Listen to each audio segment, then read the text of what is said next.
হিন্দুও মরে তো সে শেষ সময় আশহাদু আল্লাহ ইলাহা মুহাম্মদ রাসূলুল্লাহ সেই সংস্কৃতেও কিছু বলে ওই বিষয়েই। তো স্যার আমার এটা প্রশ্ন যে মানুষ যখন মরে তার জীবনের শেষ মুহূর্তে সে যদি সেই সময় আল্লাহ তাআলাকে স্বীকার করে তো আল্লাহ তাআলা ওই সময় তার ইসলাম কবুল করবেন কিংবা আল্লাহ তাআলা মেনে নেবেন যে সে ইসলামের ব্যক্তি? এটা ভালো প্রশ্ন। প্রশ্ন হলো যখন কোনো ব্যক্তি মারা যাচ্ছে তখন যদি ইসলাম কবুল করে সেটা গ্রহণযোগ্য হবে কিনা। সবচেয়ে বড় উদাহরণ হলো ফেরাউন। ফেরাউন এমন এক ব্যক্তি ছিল যে নিজেকে খোদা মনে করত, খুব শক্তিশালী, খুব সম্পদশালী ছিল।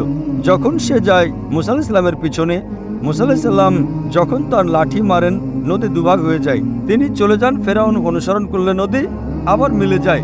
তখন সে বলে আল্লাহ লা ইলাহা ইল্লাল্লাহ। যখন কোনো লোক মৃত্যুর সময় শেষ সময় ঈমান আনে তখন তার ঈমান কবুল হয় না, কেননা সে মারা যাচ্ছে এজন্য।